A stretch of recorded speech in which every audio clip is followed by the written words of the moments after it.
आज की book summary है a thousand brains, a new theory of intelligence, जिसे लिखा है जेफ हॉकिंस ने। 1+1 क्या होता है? आसमान में बादलों को देखकर आपके मन में क्या ख्याल आता है? अगर आपका दोस्त उदास है तो आप उसे कैसे दिलासा देंगे? इस तरह के सवालों का जवाब देना तो आसान है, पर क्या आपको पता है कि इसके लिए आपके ब्रेन के कई हिस्से मिलकर इंफॉर्मेशन को प्रोसेस करते हैं। आप अपने ब्रेन का हर रोज इस्तेमाल करते हैं, लेकिन शायद ही हमने कभी इस बारे में सोचा हो। यह समरी आपको ब्रेन के बारे में बहुत कुछ बताएगी जो शायद आज से पहले आपको पता ना हो, और यह भी बताएगी कि कैसे हम इसे मशीन बनाने के कगार पर पहुंच चुके हैं। इस समरी के ऑथर जेफ हॉकिंस एक एंटरप्रेन्योर और एक न्यूरो साइंटिस्ट होने के अलावा पाम कंप्यूटिंग और हैंड स्प्रिंग के को फाउंडर भी हैं, जो कि एक टेक कंपनी है। Hawkins Numenta and Redwood neuroscience institute के फाउंडर भी हैं। आइए शुरू करते हैं आज की book summary the thousand brains by Jeff Hawkins. क्या आप ये सोचते हैं कि इंसान का ब्रेन एक मिस्ट्री की तरह है? शायद नहीं। इस सब्जेक्ट पर अब तक न जाने कितनी ही बुक्स लिखी जा चुकी हैं और न जाने कितनी ही थ्योरीज एस्टेब्लिश की गई हैं। असल में इंसान का ब्रेन इतना ज्यादा कॉम्प्लेक्स सब्जेक्ट है कि इस पर कई तरह की स्टडीज की जाती रही हैं, और तो और इसे लेकर एक पूरे के पूरा फील्ड ही बना दिया गया है जिसे न्यूरो साइंस कहा जाता है।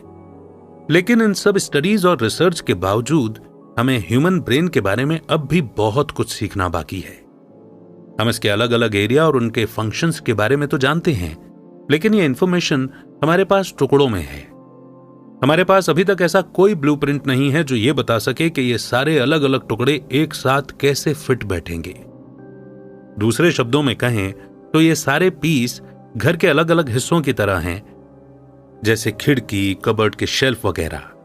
फर्क बस इतना है कि इन सबको एक साथ रखने के लिए हमारे पास कोई घर नहीं है। यहां पर इस बुक के ऑथर जेफ हॉकिंस की थ्योरी काम आती है। The thousand brains theory neocortex पर फोकस करती है। ये ब्रेन का वो पार्ट है जो पूरे ब्रेन का 70% हिस्सा बनाता है। लेकिन क्या आप जानते हैं कि नियोकॉर्टेक्स काम कैसे करता है और ये इतना बड़ा क्यों है? सबसे बड़ी बात तो यह है कि हम नियोकॉर्टेक्स के बारे में क्यों बता रहे हैं। क्या ये सच में इतना इंपॉर्टेंट पार्ट है? आप सोचने के लिए तो ब्रेन का इस्तेमाल करते हैं, पर क्या आप अपने ब्रेन के बारे में सोचने के लिए तैयार हैं? अगर जवाब हां है तो चलिए इस दिलचस्प सफर की शुरुआत करते हैं इस पहले चैप्टर के साथ। Vernon Mountcastle's big idea. Brain हमारी बॉडी का कॉम्प्लेक्स लेकिन बड़ा ही दिलचस्प हिस्सा है। इसमें कोई हैरानी की बात नहीं है कि ब्रेन के बारे में आपको कई अलग अलग थ्योरीज और कई ओपिनियन पढ़ने को मिलेंगे। इन सब में सबसे ज्यादा फेमस ऐसे वर्नोन माउंटकैसल का है। माउंटकैसल एक जाने माने साइंटिस्ट थे। उनका ऐसे उस थ्योरी को काफी हद तक इन्फ्लुएंस करता है जो इस बुक के ऑथर जेफ हॉकिंस ने अपनी इस बुक में डिस्कस किया है। माउंटकैसल के ये ऐसे ब्रेन के इवोल्यूशन के बारे में है। उन्होंने ये थ्योरी एस्टेब्लिश की है कि ह्यूमन ब्रेन की शुरुआत प्रिमिटिव लेवल यानी कि बेसिक लेवल पर हुई थी। उस वक्त यह बेहद साधारण या मामूली था, जिसका सारा फोकस सिर्फ जिंदा रहने पर था। यह बात काफी हद तक लॉजिकल भी लगती है, क्योंकि तब हमारे पूर्वजों का मेन काम था शिकार करना और खाने का इंतजाम करना। कई साइंटिस्ट ब्रेन के इस फेज को ओल्ड ब्रेन कहते हैं, पर जैसे जैसे समय बीतता गया इंसानों के साथ साथ उनका ब्रेन भी इवॉल्व होता गया, यानी कि डेवलप होता गया। हमारा ब्रेन मॉडर्न टाइम के हिसाब से और भी सोफिस्टिकेटेड होता चला गया। जैसे एग्जाम्पल के लिए ब्रेन को दूसरों के साथ कम्युनिकेट करने की जरूरत महसूस होने लगी। अब इसका मेन फोकस सिर्फ जिंदा रहना नहीं था। ब्रेन के इस फेज को न्यू ब्रेन का नाम दिया गया। जैसा कि पहले आपने जाना कि नियोकॉर्टेक्स ब्रेन का करीब 70% हिस्सा बनाता है। अब आप शायद ये सोच रहे होंगे कि नियोकॉर्टेक्स आखिर है कहां पर और इसका काम क्या है। माउंटकैसल के ऐसे में यह कहां फिट बैठता है? ये तो आप समझ ही चुके होंगे कि ओल्ड ब्रेन और न्यू ब्रेन की तरह नियोकॉर्टेक्स टाइम के साथ बड़ा हुआ है। लेकिन सवाल यह है कि आखिर ये ब्रेन का 70% हिस्सा कैसे बन गया? अब जैसे मान लो आपका ब्रेन अभी प्रिमिटिव स्टेट यानी कि एकदम बेसिक स्टेट में है। ये साइज में छोटा होगा क्योंकि ये अभी डेवलप नहीं हुआ है। जब 1000 साल गुजर जाएंगे तब जाकर आपका ब्रेन इवॉल्व होगा और इसके पीस बड़े होते जाएंगे और ब्रेन बड़ा होने लगेगा। ठीक ऐसे ही नियोकॉर्टेक्स बना होगा। शुरुआत में एक छोटा सा पीस रहा होगा, लेकिन धीरे धीरे इसके साथ और भी पीस जुड़ते चले गए। लेकिन यह बात नोट करने लायक है कि ये सारे पीस नए नहीं हैं। नियोकॉर्टेक्स उन हिस्सों का एक कलेक्शन है जो बार बार कॉपी होते चले गए। इनके सारे कंपोनेंट्स सेम हैं। जैसे मान लो कि आपने नियोकॉर्टेक्स को अलग अलग एंगल से काट दिया, आपको यह तब भी सेम दिखेगा। नियोकॉर्टेक्स का एक हिस्सा जो विजन यानी कि देखने में हेल्प करता है, सेम उस हिस्से की तरह दिखेगा जो लैंग्वेज के लिए जिम्मेदार होता है। लेकिन सबसे बड़ा सवाल यह है कि अगर सारे पार्ट सेम हैं, तो माउंट कैसल को यह कैसे पता चला कि कौन सा पार्ट कौन सा फंक्शन करता है? तो इसका जवाब यह है कि माउंट कैसल को यह पता चल गया था कि नियोकॉर्टेक्स का कौन सा पार्ट किस सेंस ऑर्गन से जुड़ा हुआ है। जैसे कि आप कॉर्टिकल एरिया को आंखों से जोड़ देंगे तो आप देख पाएंगे, और जब आप कॉर्टिकल एरिया को कान से जोड़ेंगे तो सुन पाएंगे। माउंट कैसल ने यह प्रपोज किया कि इवोल्यूशन एकदम सिंपल है। अगर हम जीते जागते जीवों की बात करें तो आप देख सकते हैं कि उसमें कितनी तरह की डाइवर्सिटी है। इंसान, जानवर और पेड़ पौधे ये कैसे जान लेते हैं कि जिंदा कैसे रहना है। बात जब इंटेलिजेंस की आती है तो हर लिविंग थिंग एक खास फ्रेमवर्क को फॉलो करता है। चार्ल्स डार्विन ने भी एक एल्गोरिदम को सपोर्ट किया था जो एकदम सिंपल था। डार्विन के हिसाब से देखें तो इवोल्यूशन एक सिंपल एल्गोरिदम पर बेस्ड है, रैंडम वेरिएशन और नेचुरल सिलेक्शन। कई साल के बाद यह सिंपल एल्गोरिदम किसी इंसान के डीएनए में मौजूद होगा। लेकिन माउंट कैसल की प्रॉब्लम इसके एकदम अपोजिट थी। उन्हें पता था कि एल्गोरिदम की पोजीशन या जगह कहां थी, नियोकॉर्टेक्स में। लेकिन उन्हें यह नहीं पता था कि वो खास एल्गोरिदम या फ्रेमवर्क क्या है। और इसीलिए ऑथर जेफ हॉकिंस ने नियोकॉर्टेक्स के बारे में और जानकारी जुटाने का और माउंट कैसल की थ्योरीज को सपोर्ट करने या पूरा करने का फैसला किया। तो इस बेसिक बात को समझने के बाद बढ़ते हैं आगे नेक्स्ट चैप्टर की ओर, which is the 1000 brains theory of intelligence. Neocortex के बारे में सोचने का सबसे कॉमन तरीका है कि आप इसे एक फ्लो चार्ट की तरह समझो। स्टिमुलस यानी कि कोई चीज या इवेंट जो किसी ऑर्गन या टिश्यूज में एक स्पेसिफिक फंक्शनल रिएक्शन को पैदा करती है, वो आपके सेंसेस को ट्रिगर करते हैं। जैसे लाइट का एग्जांपल ले लो। लाइट जब आपकी आंखों से गुजरती है तो सबसे पहले रेटिना को टच करती है। उसके बाद रेटिना के सेल्स नियोकॉर्टेक्स के साथ कम्युनिकेट करते हैं। ये सेल्स नियोकॉर्टेक्स को ये मैसेज भेजते हैं कि हे, हमें यह समझने की जरूरत है कि आंख पर पड़ने वाली इस रोशनी का क्या मतलब है। लेकिन नियोकॉर्टेक्स भी अलग अलग एरिया पर डिपेंड रहता है ताकि वो इंसान को लाइट को फील करने या समझने में हेल्प कर सके। पहला एरिया जिससे नियोकॉर्टेक्स हेल्प मांगता है वो है V1।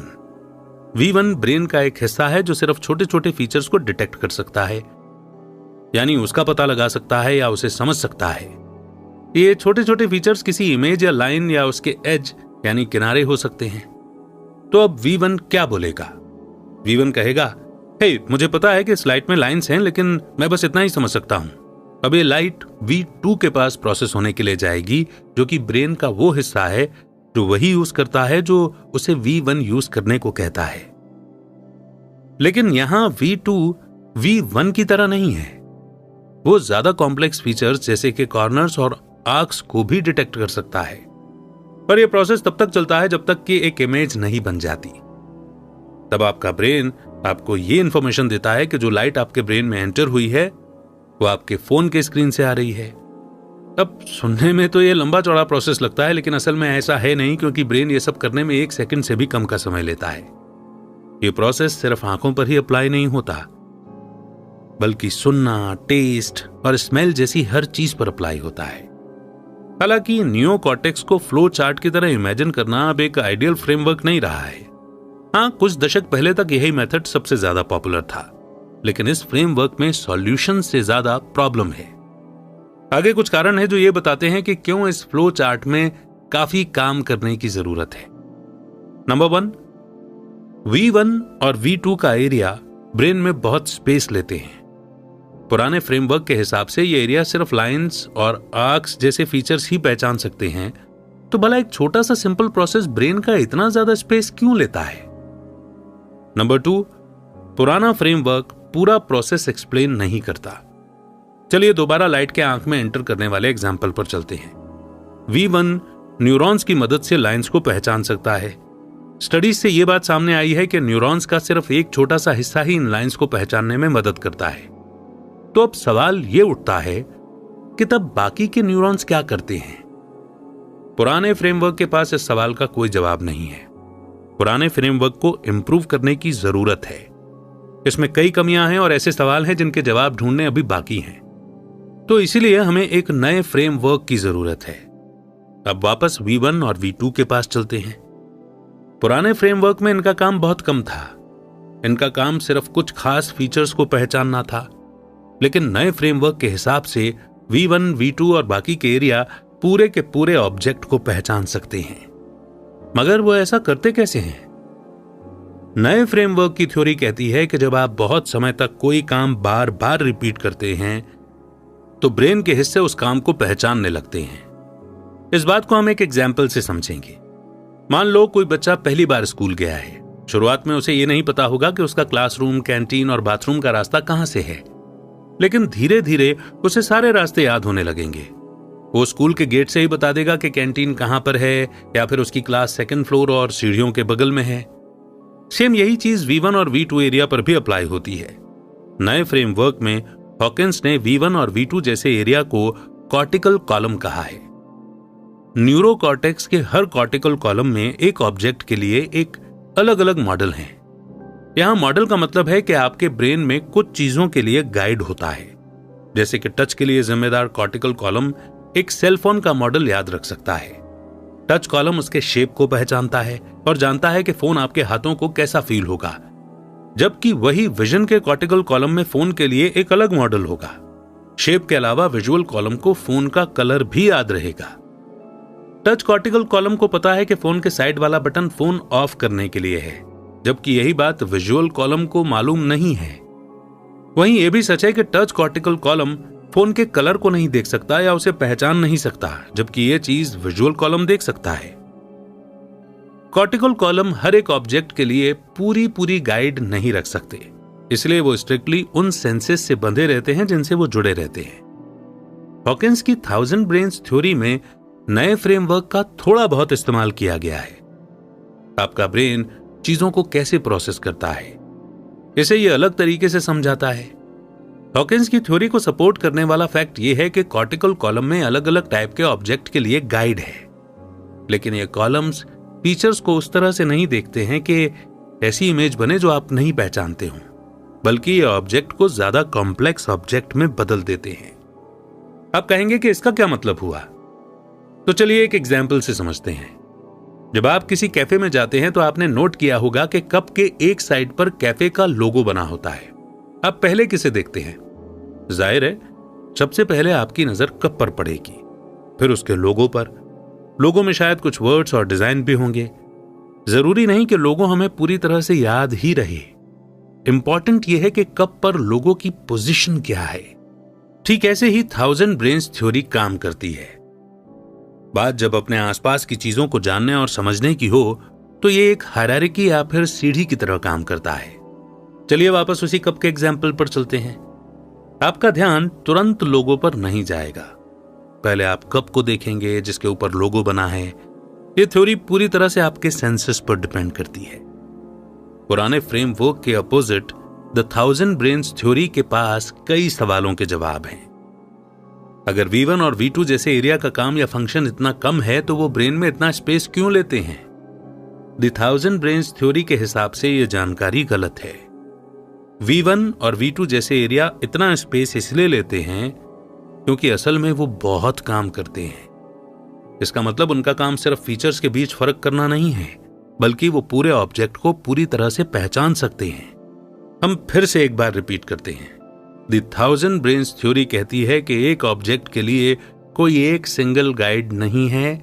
हर एक कॉर्टिकल कॉलम में हर ऑब्जेक्ट के लिए एक अलग मॉडल है। ये अलग अलग मॉडल ऑब्जेक्ट को रियलिस्टिक बनाते हैं। तो इस बात को क्लियर करने के साथ ही बढ़ते हैं आगे नेक्स्ट चैप्टर की ओर, which is the future of machine intelligence. इस बात में कोई शक नहीं है कि इंसान का माइंड एक्स्ट्रा ऑर्डिनरी है, लेकिन इसके बावजूद आने वाले वक्त में मशीन इंटेलिजेंस को लेकर हमारा चिंता करना लाजिमी है। इस टॉपिक को लेकर कई टीवी सीरीज और मूवीज भी बनाई गई हैं, जिनमें यह दिखाया गया है कि फ्यूचर में एक दिन ऐसा आएगा जब दुनिया पर मशीनों और रोबोट का राज होगा और इंसानियत पूरी तरह से खत्म हो जाएगी। इस बात में कोई दो राय नहीं है कि मशीनों का मुकाबला इंसानों से कभी नहीं हो सकता, क्योंकि ह्यूमन ब्रेन अपने आप में एक सुपर कंप्यूटर है। लेकिन आज टेक्नोलॉजी पहले के मुकाबले बहुत एडवांस और सोफिस्टिकेटेड हो गई है। इंसान ने अपने दिमाग से क्या कुछ इजाद नहीं किया, बुलेट ट्रेन से लेकर स्मार्टफोन और इंटरनेट तक सब कुछ। लेकिन क्या यह मुमकिन है कि फ्यूचर में इंसान कोई ऐसी मशीन इन्वेंट करे जो इतनी इंटेलिजेंट हो कि इंसानों पर राज करने लगे? चलिए इस सवाल को हम द 1000 ब्रेन्स की थ्योरी की नजर से समझने की कोशिश करते हैं। फिर हम देखेंगे कि मशीन इंटेलिजेंस का क्या नतीजा हो सकता है और फ्यूचर में क्या पॉसिबल है और क्या नहीं। इस लिस्ट में पहला सवाल है कि क्या मशीन इंटेलिजेंस ह्यूमन इंटेलिजेंस जैसा ही होगा? जवाब है नहीं। मशीन वो सारे काम कर सकती है जो एक एवरेज इंसान कर सकता है, जैसे खाना बनाना, कपड़े या बर्तन साफ करना, दौड़ना, यहां तक की बात करना भी। याद रहे कि ह्यूमन इंटेलिजेंस पुराने और नए ब्रेन से आती है। खास करके पुराना ब्रेन बेसिक फंक्शंस के लिए जिम्मेदार है, जैसे कि हमारे इमोशंस और इच्छाएं। ये ऐसी चीजें हैं जो मशीन कभी कॉपी नहीं कर सकती, और मशीनों के कोई वैल्यूज और गोल्स भी नहीं होते। जैसे एक मैप का एग्जाम्पल ले लो। मैप का यूज एक इंसान और मशीन के लिए अलग अलग है। जैसे अगर इंसान कोई एक्सप्लोरर है तो वो मैप को किसी लोकेशन को नेविगेट करने के लिए यूज करेगा कि उसे कहां घूमने जाना है। अगर कोई ट्रेडर होगा तो वो अपने प्रोडक्ट के लिए अलग अलग रूट का पता लगाने के लिए मैप यूज करेगा। लेकिन अगर मशीन की बात करें तो मैप का उसके लिए कोई यूज नहीं है, क्योंकि मशीन का ना तो कोई गोल होता है और ना ही कोई पैशन। मैप उसके लिए सिर्फ अर्थ की एक्यूरेट रिप्रेजेंटेशन है, न उससे कम न ज्यादा। एक मशीन को इंटेलिजेंट होने के लिए 3 चीजें चाहिए: एम्बॉडीमेंट यानी कि अवतार, पुराने ब्रेन के पार्ट्स और नियोकॉर्टेक्स। एम्बॉडीमेंट यानी दुनिया का खुद का एक्सपीरियंस करना। मान लो कि आपको बाइक चलाना सीखना है, तो आप सबसे पहले क्या करोगे?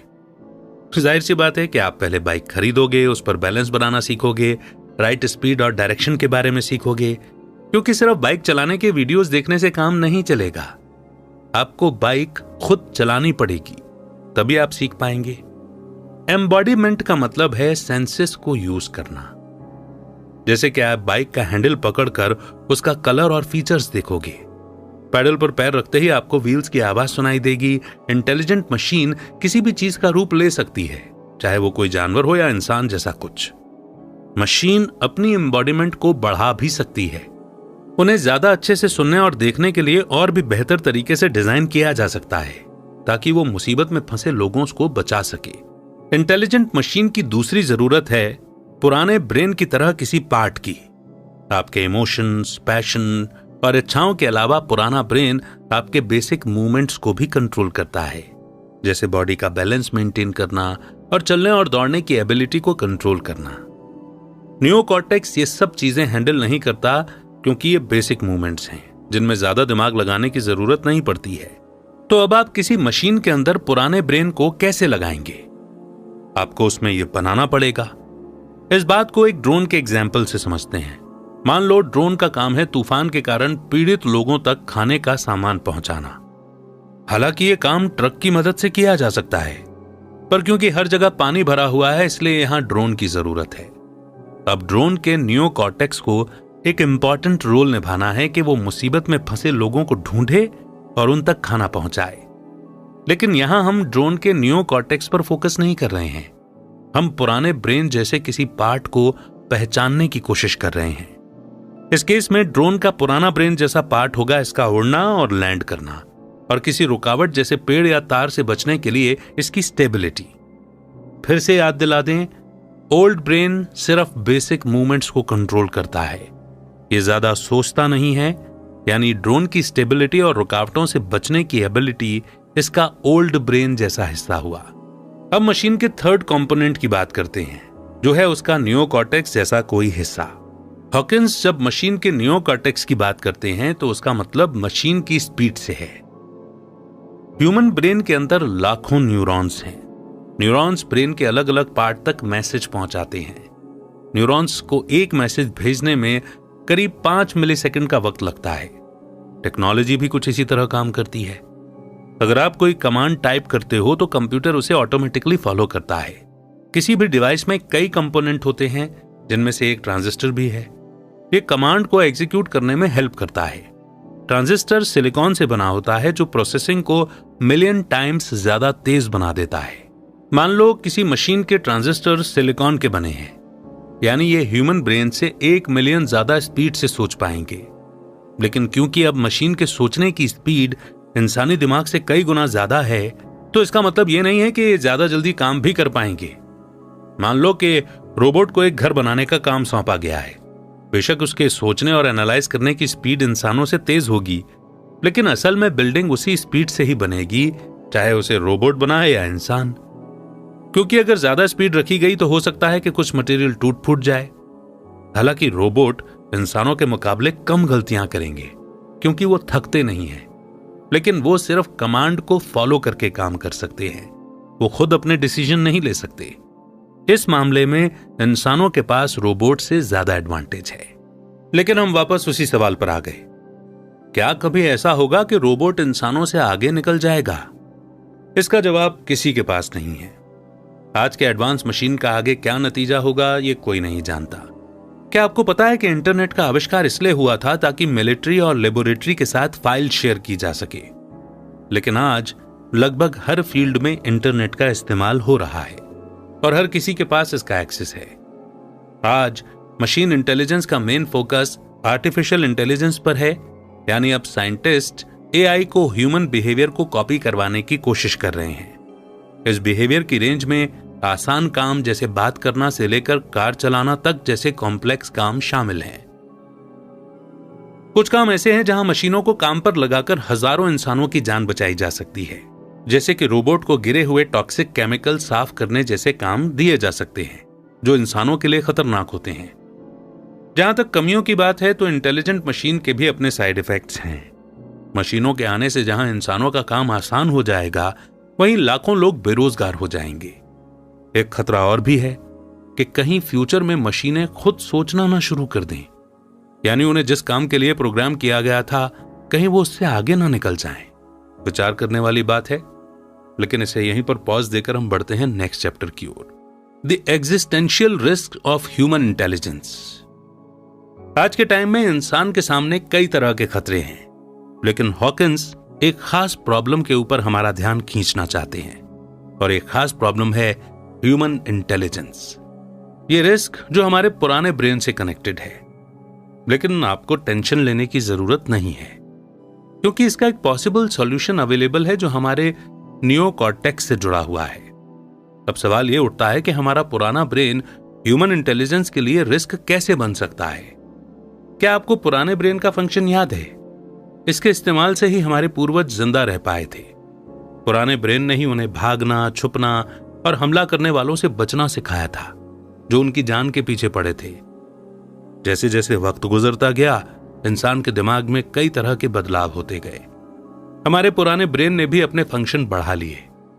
पुराने ब्रेन की वजह से ही इंसान अपने बच्चों का पालन पोषण करता है और एक सोशल लाइफ जीता है, और ये सारे काम जिंदा रहने के लिए जरूरी हैं। लेकिन अब ये इस बढ़ती आबादी वाली दुनिया के लिए एक फैक्टर बन चुका है। हजारों साल पहले कई बच्चे पैदा करना इंसान की मजबूरी थी। हमारी बॉडी को रिप्रोड्यूस करने की जरूरत पड़ती है ताकि हमारे जीन्स डुप्लीकेट हो सके। इंसानों को बचाए रखने के लिए यह जरूरी था कि यह दुनिया इंसानों से भर जाए। लेकिन अब धीरे धीरे दुनिया में हद से ज्यादा आबादी बढ़ गई है, जिसे रोकना लगभग नामुमकिन सा हो गया है। इसके पीछे कारण यह है कि हमारा पुराना ब्रेन अभी भी एक्टिव है। इसे आज भी रिप्रोड्यूस करने और ज्यादा से ज्यादा बच्चे पैदा करना जरूरी लगता है। तो हमारे पुराने ब्रेन की वजह जो खतरा हमारे सामने है, उससे हम कैसे निपट सकते हैं? इसका एक बेहद सिंपल सॉल्यूशन है। जहां एक तरफ हमारा पुराना ब्रेन लोगों को रिप्रोडक्शन के लिए फोर्स करता है, वहीं नियोकॉर्टेक्स के पास इससे बचने का एक तरीका है। यह सॉल्यूशन है बर्थ कंट्रोल। ओल्ड ब्रेन ज्यादा बच्चे पैदा करने को अट्रैक्टिव बनाता है, क्योंकि लोग सेक्स करना एंजॉय करते हैं। इसी वजह से पॉपुलेशन बढ़ रही है। लेकिन नियोकॉर्टेक्स समझता है कि सेक्स करना अपीलिंग तो है, लेकिन इसके साथ ही इससे बच्चे पैदा करने से क्या क्या असर पड़ता है, इसे इस बारे में भी पता है। यानी पुराना ब्रेन जो चाहता है नियोकॉर्टेक्स उसे वो देता है, लेकिन नियोकॉर्टेक्स बर्थ कंट्रोल के मेथड से पुराने ब्रेन को रिजल्ट प्रोड्यूस करने से रोकता है ना अचंभित करने वाली जानकारी।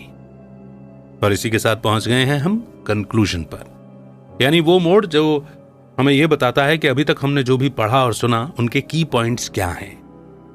तो सबसे पहले आपने ये जाना कि ब्रेन को लेकर के कई स्टडीज हुई हैं और इस बारे में कई अलग अलग थ्योरीज भी बनाई गई हैं, जिनमें सबसे famous scientist Venom mount castle की थ्योरी मानी जाती है। माउंट कैसल की थ्योरी कहती है कि इंसान के दो ब्रेन होते हैं, ओल्ड यानी कि पुराना ब्रेन और न्यू यानी कि नया ब्रेन।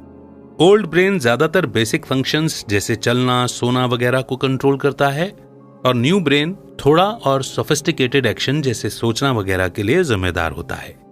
और यहीं पर नियोकॉर्टेक्स काम में आता है। नियोकॉर्टेक्स न्यू ब्रेन का वो पार्ट है जो इसके 70% हिस्से के बराबर होता है। नियोकॉर्टेक्स हर एक सेंस के साथ कनेक्ट करता है। जो भी आप फील करते हो, टेस्ट करते हो या स्मेल करते हो, वो नियोकॉर्टेक्स की वजह से होता है। सेकंड, आपने समरी में 1000 ब्रेन्स थ्योरी के बारे में जाना। ये एक नया फ्रेमवर्क है जो ये समझने में हेल्प करता है कि हमारा ब्रेन काम कैसे करता है। यह थ्योरी कहती है कि हमारा ब्रेन उन चीजों को पहचानने लगता है जिनके साथ हम अक्सर कांटेक्ट में आते हैं।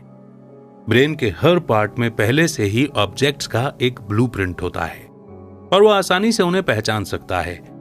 ये उन पुरानी थ्योरीज के अपोजिट है जो कहती है कि ब्रेन के हिस्से सिर्फ कुछ खास चीजों में ही फर्क कर सकते हैं। थर्ड, आपने मशीन इंटेलिजेंस के नतीजों के बारे में भी समझा। ब्रेन के ऊपर की गई स्टडीज ने साइंटिस्ट्स को एनकरेज किया है कि वो मशीन को भी ब्रेन जैसा बना सके। 3 चीजें जो मशीन इंटेलिजेंस को ह्यूमन इंटेलिजेंस बना सकती हैं वो हैं एम्बॉडीमेंट, ओल्ड ब्रेन जैसा कोई हिस्सा और नियोकॉर्टेक्स जैसा कोई हिस्सा। फाइनली आपने जाना कि ह्यूमन इंटेलिजेंस के लिए क्या रिस्क हो सकते हैं। हमारा ओल्ड ब्रेन हमें बच्चे पैदा करने के लिए फोर्स करता है क्योंकि ये हमारे नेचर में है, लेकिन अब दुनिया में हद से ज्यादा आबादी हो चुकी है, तो ये मुमकिन है कि आने वाले वक्त में फ्यूचर जनरेशंस के लिए रिसोर्सेज बचे ही ना। कई 100 साल की रिसर्च के बावजूद आज भी हमारे लिए ह्यूमन ब्रेन एक राज बना हुआ है। यहां तक कि हमारी इस धरती के अंदर न जाने कितने राज छुपे हुए हैं जिनके बारे में हम कुछ नहीं जानते हैं।